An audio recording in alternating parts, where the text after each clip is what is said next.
Everyone knows that, but they change it for a reason, and we've got to give them those reasons. Now, let me give you a specific example as I ask you this, and let me get you to respond. How many of you would give me $100 for an item you absolutely knew was worth only $20?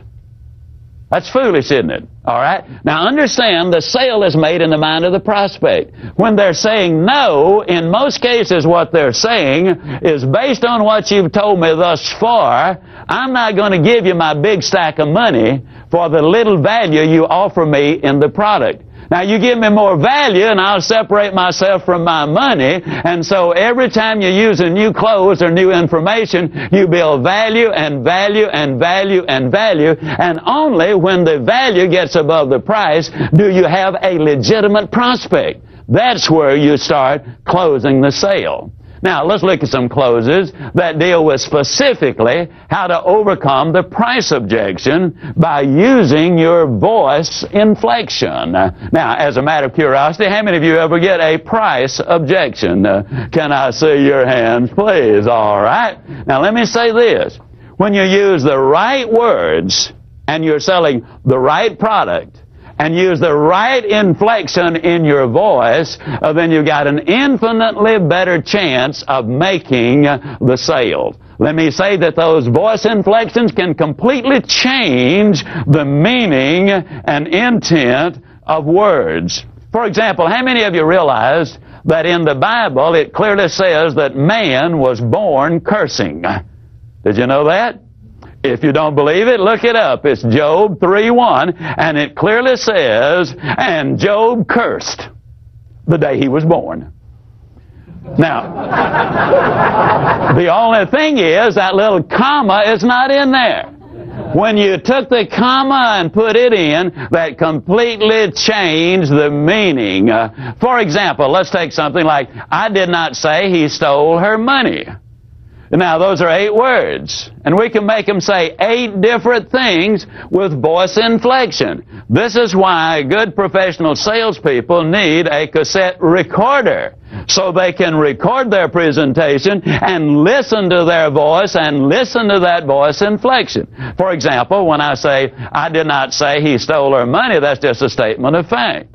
But alter it slightly. I did not say he stole her money. Completely different meaning. Or, I did not. That's a vehement denial. Say he stole her money. Or, I did not say he stole her money. Completely different. Or, I did not say he stole her money. That was a rascal over there that did it. Or, I did not say he stole her money. He's going to put it back. I mean, he's just borrowing it. Or I did not say he stole her money. It was hers that the rascal stole. Or I did not say he stole her money.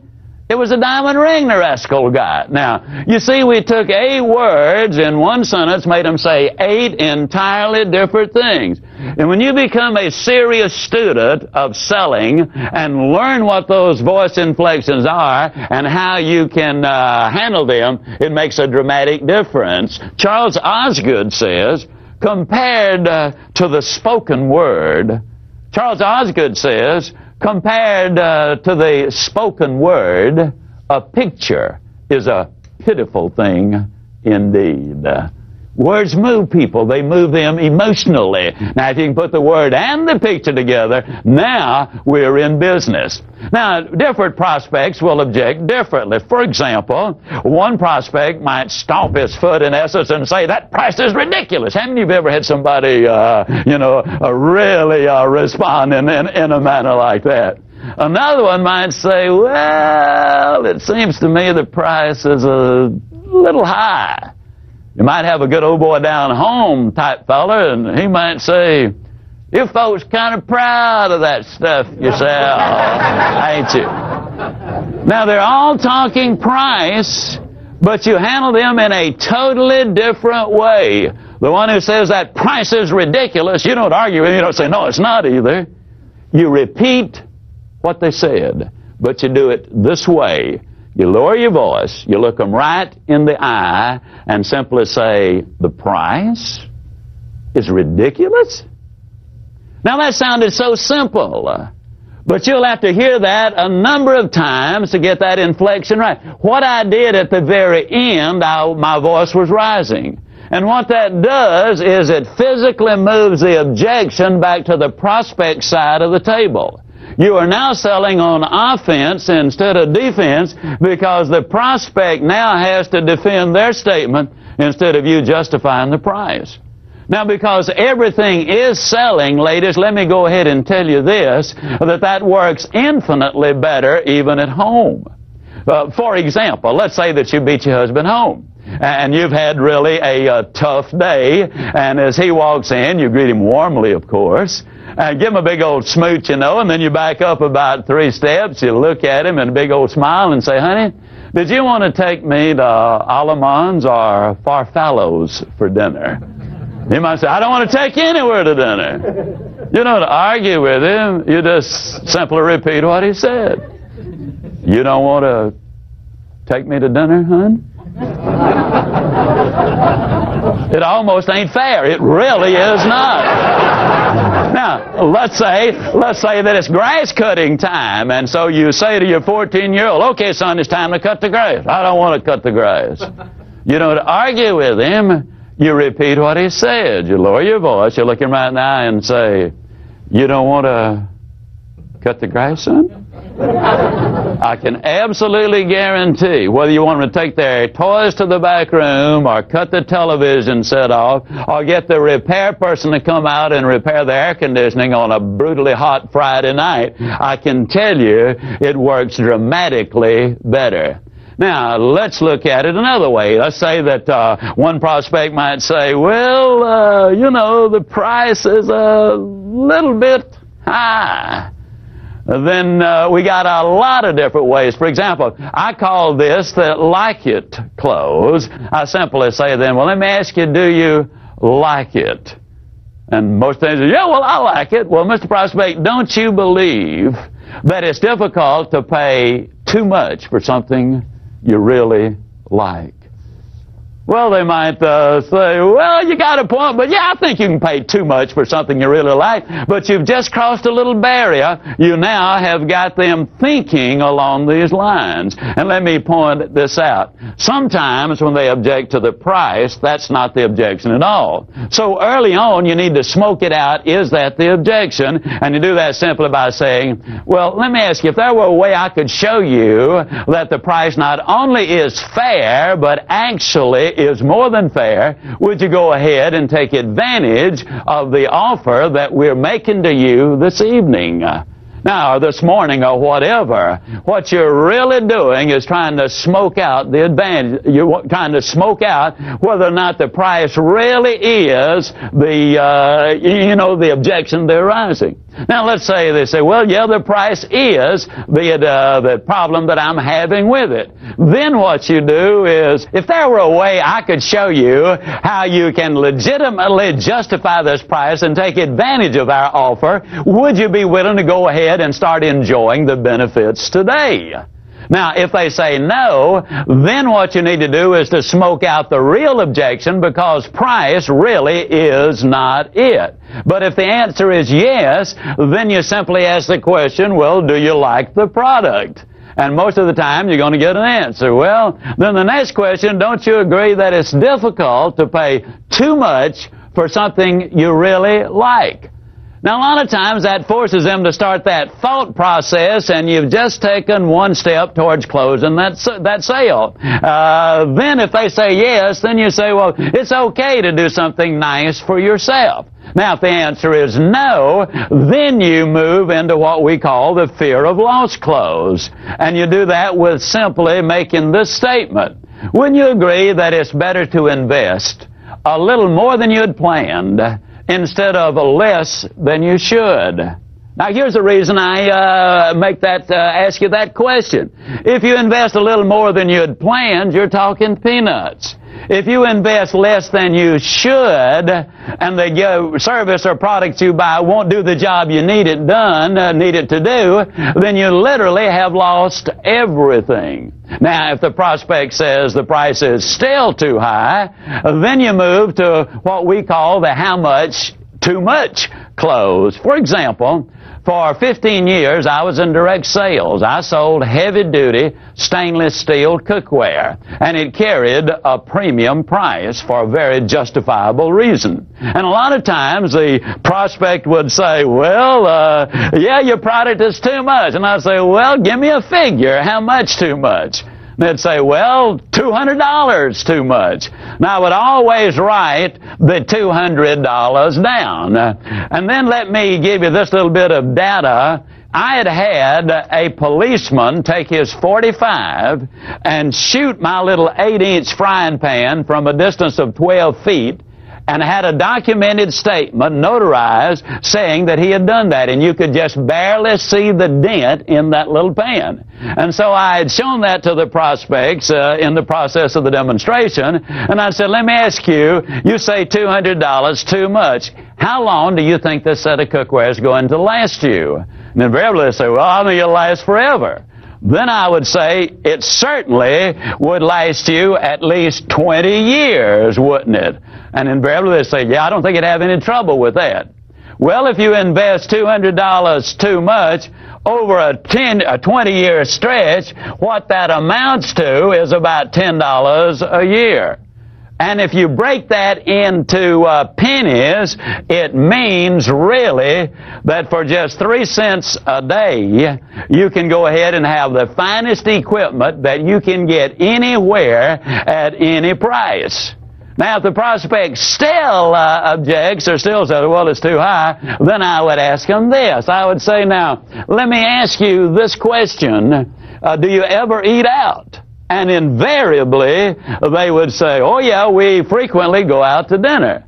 Then I would simply say to them, well, let me ask you, do you tip the waitress? Invariably, they say, or waiter. They say, oh, yeah, we always tip. Well, this was a number of years ago, and so I would use a lower price. I would say, well, now, how much do you generally tip? And they would say, well, at least $1. Then I would say, well, now, let me tell you what you're giving $1 for.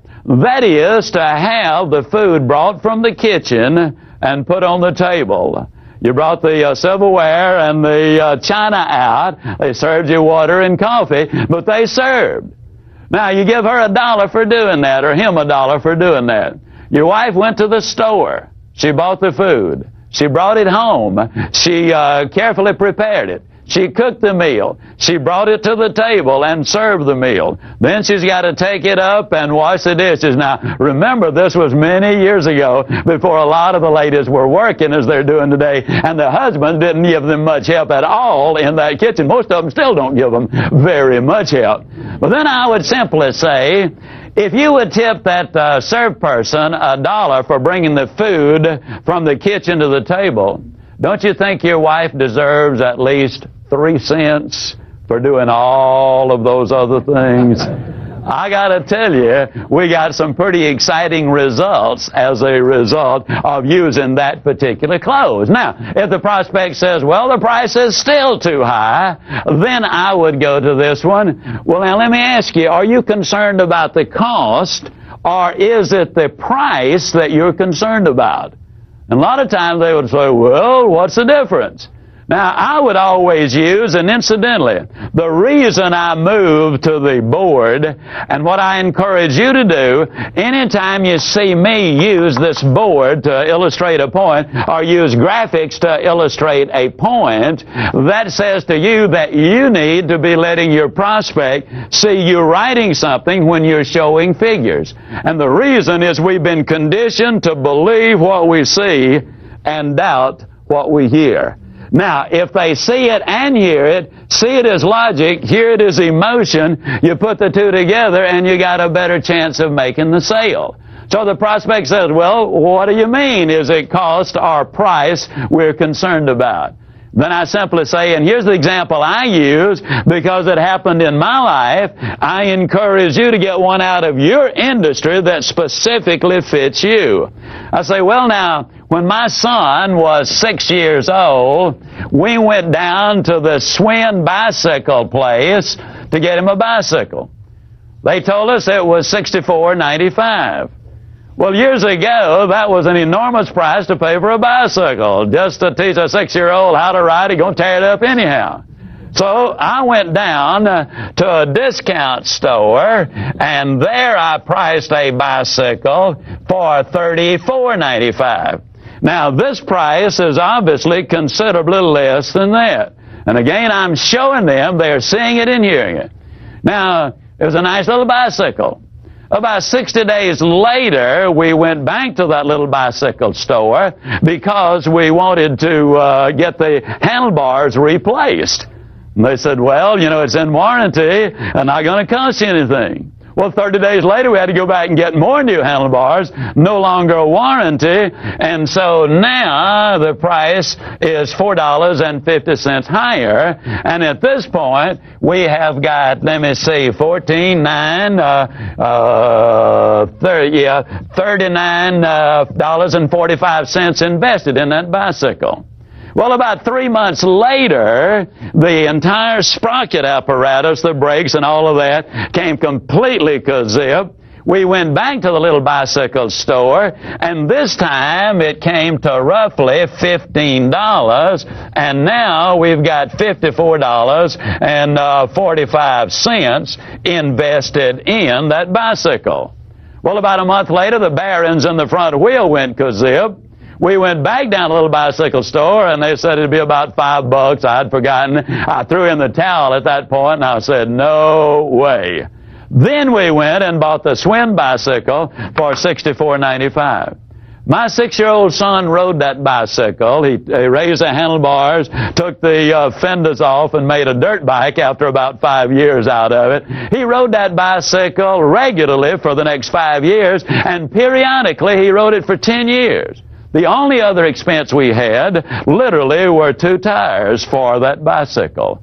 Now, let's look at what I've just said. The price of this one was considerably more than the cheaper bicycle. The cost of this bicycle right here, for 6 months, it cost us $54.45 or $9 per month for him to ride that bicycle.